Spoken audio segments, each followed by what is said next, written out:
It would be incredibly easy to dismiss the new Alpine A110 Ultime as an overpriced, underpowered, largely unnecessary irrelevance. After all, it costs an eye-watering £235,000. Yet its 1.8 litre turbo engine boasts a mere 32 bhp more than a regular A110. It also weighs a fraction more than the base cars, thanks to its bigger wheels and brakes, while its gearbox has one less ratio. And yet, when you see the Ultime in the flesh, hugging the ground as it does, its new wings and wheels protruding high and wide into the space around it, you cannot help but smile. And then wonder, could this unusual little French sports car actually be good enough to drive to somehow justify its price? I mean, is that possible? Well, we drove it on the Bugatti circuit at Le Mans to find out.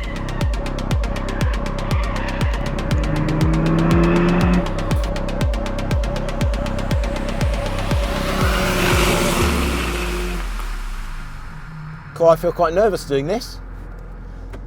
This is the ultimate version of the Alpine A110, which I've known kind of since absolutely the word go. I kind of got involved a little bit journalistically with Alpine when they were developing the original A110, sort of 2016, 2017. But this one is completely different from any.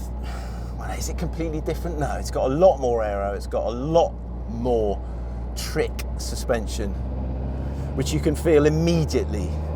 It's stiffer. The dampers are adjustable for bump and rebound in 40 different ways.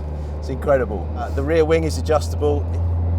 It's all based on the A110 R, to which they've then stiffened it, added aero, put quite a lot fruitier compound of Cut 2R tyre on.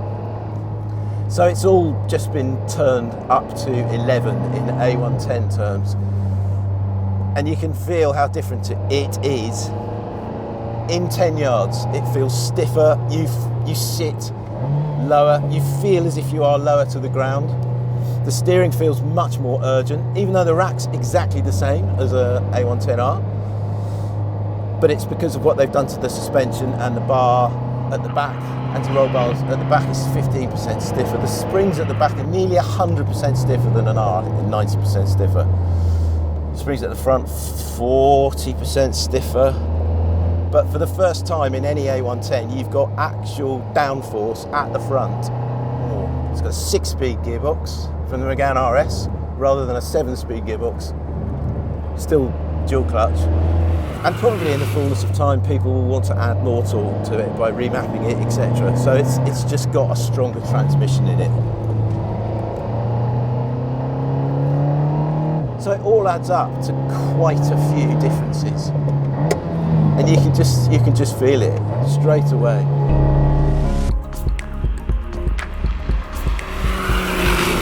The Ultime's 1.8 litre 4-cylinder turbo engine has been tuned by Orica to produce 325 horsepower on 98 octane fuel or 345 horsepower on 102 octane. And it's mated to a different gearbox from any other A110, with one less ratio but stronger internals to handle the extra torque, which rises to 420 Newton meters. That's enough to fire the 1100 kilogram Ultime to 62 miles an hour in a claimed 3.8 seconds and to a standing kilometre in 21.5 seconds. Which means the car is quick in a straight line, yes, but not blistering. Although what it lacks compared to rivals down the straights, it more than compensates for in the corners and under brakes. This is the Bugatti circuit at Le Mans. I've never been around this track before. Let's give it some beans and just see.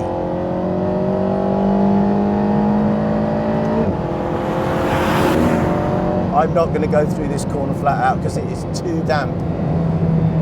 There are some damp patches.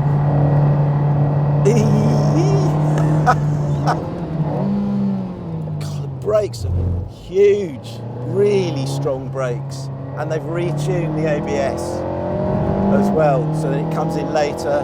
Means you can lean on the brakes harder. Oh, it does stop well. It really does stop well.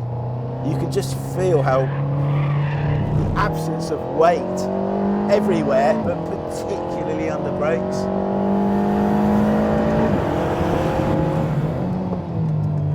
You cannot drive a regular A110 or R anywhere near as hard as that on a track. It all starts to come apart a little bit. Well, no, not in the R.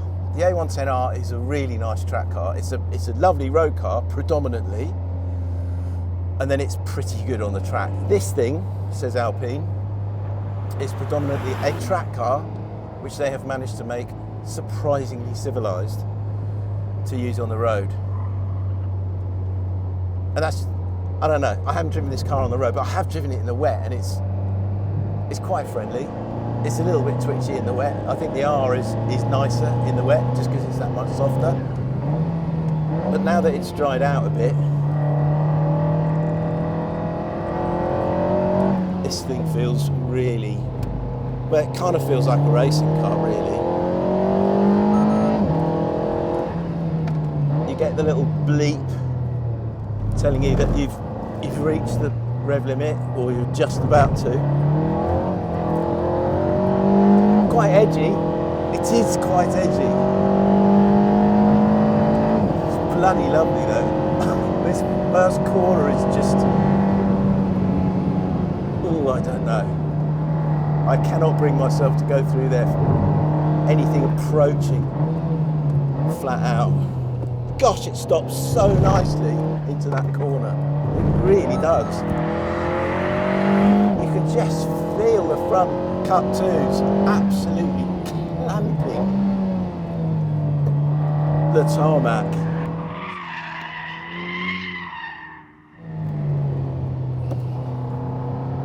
The steering feels sharper. What Alpine says is that below about 120 clicks, the R actually feels more responsive. That's how they've set it up to be. And then as you start to get over about 120 kilometers an hour, the Ultime aerodynamics and its suspension settings start to make it feel more responsive than the R. So where the R starts to move around at high speed and under big loads, that's when the Ultime really comes into its own. So through a corner like that, we're not going just fast enough, unfortunately, or even in a corner like this. It's through that naughty turn one that you can tell it the most, but unfortunately it's still just a bit slippery. The Ultime produces downforce over the front and rear axles to a claimed maximum of 124 kilograms at about 150 miles an hour, which means it generates massively more grip at high speed than any other A110.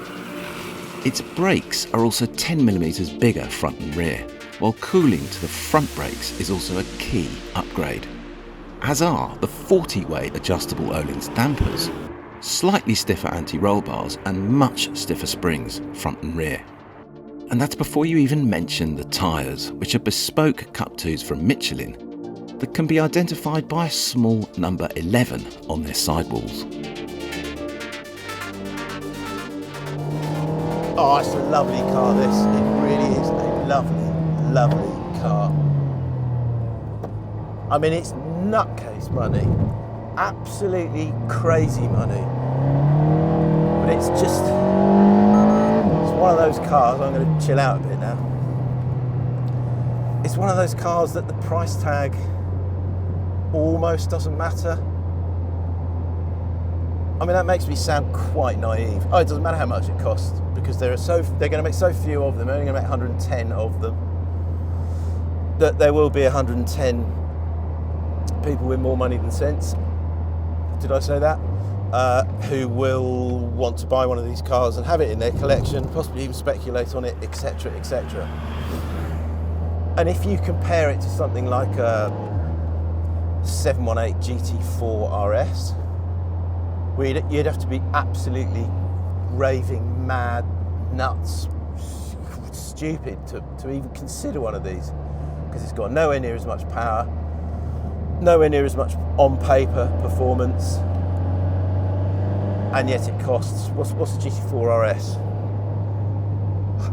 Half what this costs. I mean, in any kind of logical terms, it just makes no sense at all. But as soon as you start to drive it, it makes loads of sense. Because there's nothing like this car. It's so light and agile, and yet all these aero bits have given it so much grip. And these bespoke Cup 2 tyres just give it loads of mechanical grip as well. Really nice gearbox. Can this honestly be? You just have to chuck all objective assessment out of the window when a car costs £235,000 and it's only got 325 horsepower. But it's about so much more than that, this car. 7 minutes 18 seconds this has done around the Nürburgring, which is very, very, very fast. No, it's not as fast as the GT3 and all those other super high horsepower German Thunder Saloons. But that's not what this thing's all about. It's about making you smile when you drive it really hard on a track like this. And I think if I was given a choice between all those cars that you might think are its competition, they're all lined up in the pit lane, and somebody said, right, you've got 5 laps, but you can only take one of them, I think I might take this. It's that kind of car. It's that engaging. It's not that fast in a straight line, but on lap time, it's flipping fast. And for fun factor, it's right up there with the best of the best. How interesting. It's a proper less is more car. That's it. Thanks for watching. I hope you enjoyed the video. If you want to see more vids like this, then make sure you subscribe to Intercooler's YouTube channel. Cheers, and see you next time.